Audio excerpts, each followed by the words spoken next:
ಈಗ ಮೊದಲನೇದಾಗಿ ನಾನು 3 ಕ್ಷೇತ್ರದ ಮತದಾರರಿಗೆ ನಾನು ಅಭಿನಂದನೆಯನ್ನು ಸಲ್ಲಿಸಲಿಕ್ಕೆ ಬಯಸ್ತೇನೆ.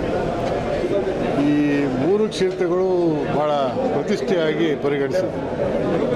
BJP ಮತ್ತು JDS ನಾವು ಅಷ್ಟೇ ಪ್ರತಿಷ್ಠೆ ಆಗೋದು ತಗೊಂಡಿದ್ದೀವಿ. ಅವ್ರು ಭಾಳ ನಿರೀಕ್ಷೆಯಲ್ಲಿದ್ದರು BJP ಮತ್ತು JDS.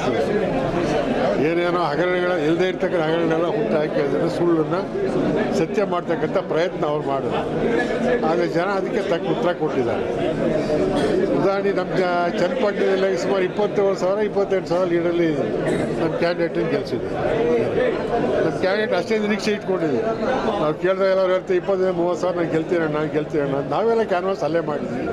ನಮಗೆಲ್ಲ ಒಂದೊಂದು ಜಿಲ್ಲಾ ಪಂಚಾಯತ್ ಕ್ಷೇತ್ರ ವಹಿಸಿ ನಾವೆಲ್ಲ ಹೋಗಿ ಕೆಲಸ ಮಾಡಿದ್ವಿ.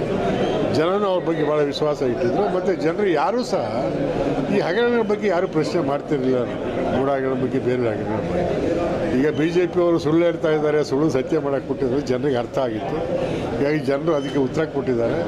BJP JDS ಅವರಿಗೆ ಇವತ್ತು ಮುಖಭಂಗ ಆಗಿದೆ. ಏನು ಇದರಿಂದ ಅವರು ಮುಂದೆ ಈ ಸುಳ್ಳು ಸತ್ಯ ಮಾಡೋ ಕೆಲಸನ ಬಿಡಬೇಕು. ದೇವೇಗೌಡರು ಇಳಿ ವಯಸ್ಸಲ್ಲಿ ಪ್ರಚಾರ ಮಾಡಿದ್ರು, ಆದರೂ ಪರ್ಟಿಕ್ಯುಲರ್ ಒಕ್ಕಲಿಗ ಕಮಿಟಿ ಅವರ ಕೈ ಹಿಡಿಯಲಿಲ್ಲ.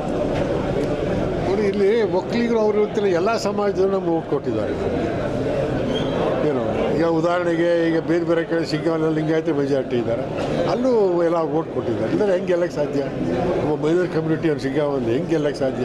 ಅಲ್ಲಿ ಎಲ್ಲ ಸಮಾಜದವರು ಓಟ್ ಕೊಟ್ಟಿರೋದಕ್ಕೆ ಗೆಲ್ಲಕ್ಕೆ ಸಾಧ್ಯ. ಒಕ್ಕಲಿಗರು ವಂಶ ದೇವೇಗೌಡರ ಕುಡಿಯ ವಿಚಾರದಲ್ಲಿ ಈಗ ಅದು ಇಲ್ಲ. ಈಗ ಅದು ಹೋಗಿದೆ. ಈಗ ಹಿಂದೆ ಎಲ್ಲ ಒಕ್ಕಲಿಗರು ಓಟ್ ಹಾಕ್ಸ್ಕೊತಿದ್ದ ಆ ಕಾಲ ಇಲ್ಲ. ಈಗ ಅದು ಮುಗಿದೋಗಿದೆ. ಈಗ ಅವರೆಲ್ಲ ಬುದ್ಧಿ ಕಲ್ತಿದ್ದಾರೆ. ಈಗ ಚೆನ್ನಾಗಿ ತಿಳ್ಕೊಂಡಿದ್ದಾರೆ. ದೇವೇಗೌಡರು ಮನೆಯವ್ರು ಏನಕ್ಕೆ ಮಾಡ್ತಾರೆ, ಯಾವ ರೀತಿ ರಾಜಕಾರಣ ಮಾಡ್ತಾರೆ, ಯಾತಕ್ಕೋಸ್ಕರ ಮಾಡ್ತಾರೆ ಅಂತೇಳಿ ಅದು ಎಲ್ರಿಗೂ ಅರ್ಥ ಮಾಡಿ, ಕುಟುಂಬಕ್ಕೋಸ್ಕರ ರಾಜಕಾರಣ ಮಾಡ್ತಾರೆ ಅಂತೇಳಿ ಎಲ್ರಿಗೂ ಅರ್ಥ ಆಗಿದೆ. ಅದರಿಂದ ಜನರು ಈಗ ವಾಸ್ತವ ಏನು ಅದು ತಿಳ್ಕೊಂಡು ಜನ ಮತ ಹಾಕಿದ್ದಾರೆ. Thank you.